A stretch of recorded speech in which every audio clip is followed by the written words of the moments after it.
Tanzania's Meteorological Authority has just issued an urgent weather warning that could affect millions of lives across the country. This isn't just another weather report. This is about preparedness, infrastructure, and the growing reality of climate change in East Africa. Welcome to African Insider, where we bring you the stories that matter to our continent. I am your host, and today we'll be breaking down Tanzania's latest weather crisis and what it means for the region's future. The Tanzania Meteorological Authority, known as TMA, has issued a comprehensive weather alert warning of heavy rainfall across multiple regions. But here's what the mainstream media want to tell you: this isn't just about rain. This is about climate adaptation, government preparedness, and the vulnerability of African nations to extreme weather events.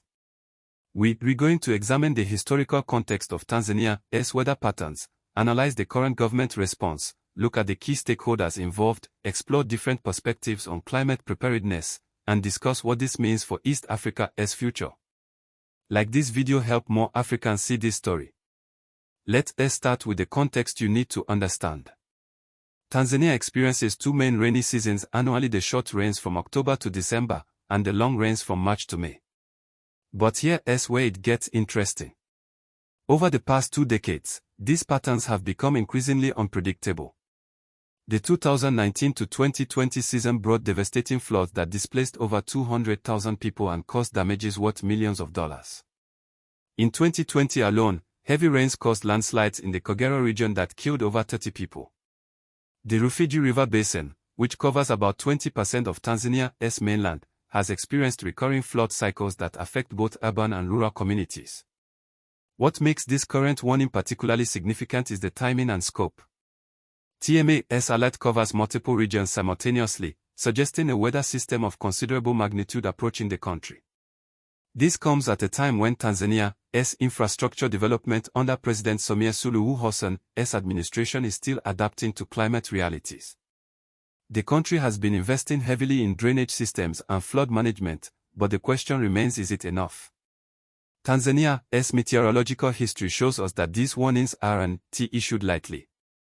The country's geography, stretching from the Indian Ocean coast to the Great Lakes region, creates diverse microclimates that can experience dramatically different weather patterns simultaneously. Now let's examine the current situation. The Tanzania Meteorological Authority, established in 1956, is the government agency responsible for providing weather forecasts and warnings to protect life and property.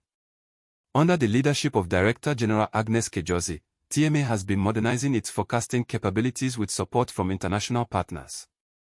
The current alert specifically mentions heavy rainfall across multiple regions and urges residents to take appropriate precautions. But let's decode what this really means. In meteorological terms, heavy rainfall typically refers to precipitation exceeding 50 mm in 24 hours. However, in tropical regions like Tanzania, this threshold can be much higher. The warning likely indicates rainfall amounts that could cause flash flooding, landslides, and infrastructure damage. What is particularly concerning is that this alert comes during a period when many regions are still recovering from previous weather-related disasters. The government's response strategy involves coordination between TMA, the Disaster Management Department, and regional commissioners. President Samia Suluhu Hassan's administration has prioritized disaster preparedness as part of her broader development agenda.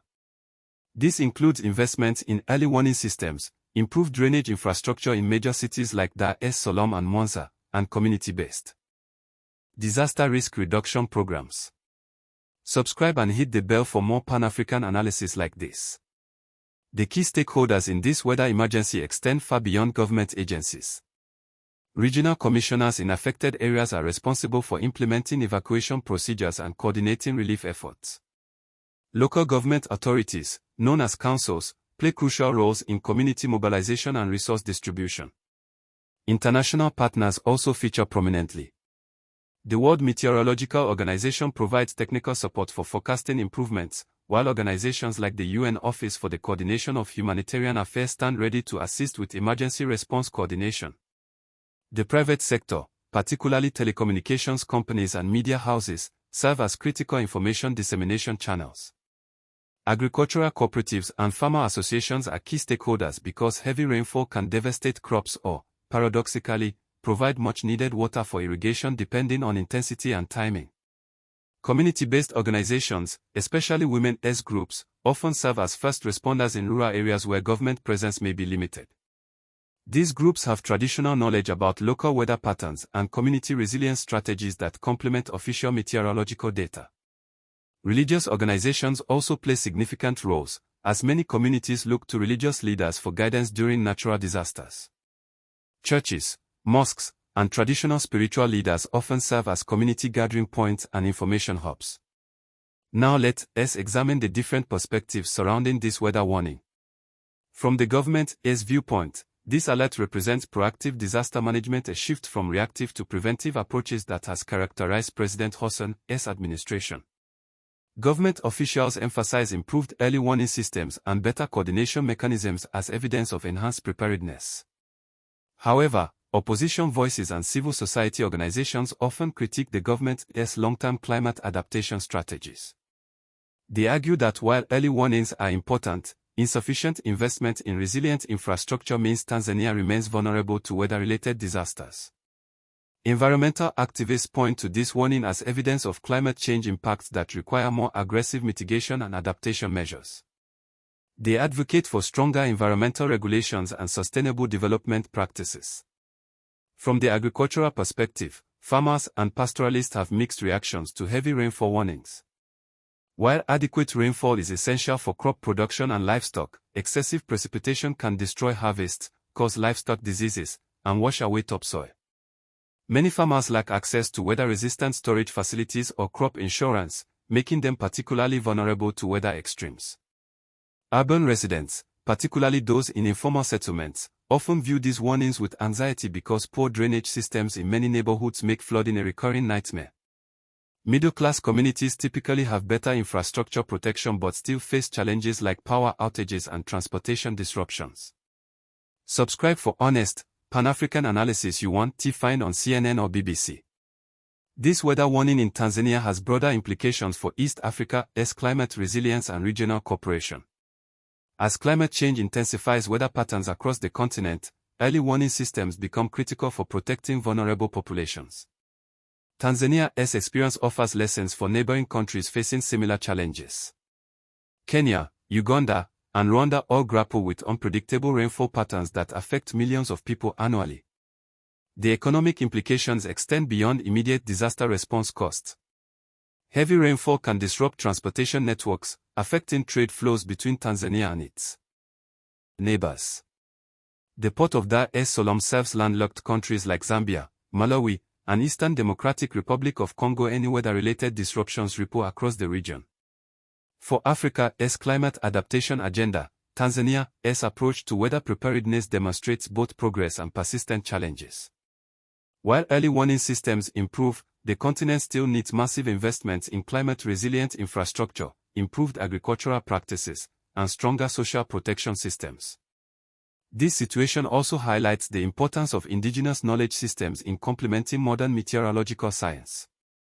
Many African communities have traditional weather prediction methods that, when combined with scientific forecasting, can enhance overall preparedness. Looking ahead, Tanzania's experience with this weather warning will likely inform future policy decisions about climate adaptation and disaster risk reduction. The government's response effectiveness will be closely watched by development partners and could influence funding for future climate resilience projects. As we wrap up today's analysis, it is clear that Tanzania's weather warning represents more than just a meteorological alert. It is a test of the country's climate resilience and a reminder of Africa's vulnerability to climate change impacts. The effectiveness of early warning systems, government coordination, and community preparedness will determine how well Tanzania weathers this storm. But beyond the immediate response, this situation underscores the urgent need for long-term climate adaptation strategies across Africa. What are your thoughts on Tanzania's approach to weather preparedness? Have you experienced similar challenges in your country? Share your perspectives in the comments below. Let us build a Pan-African conversation about climate resilience and disaster preparedness. Check out this next video where we examine how African countries are innovating in climate adaptation technology. Until next time, stay informed, stay engaged, and remember Africa's stories matter.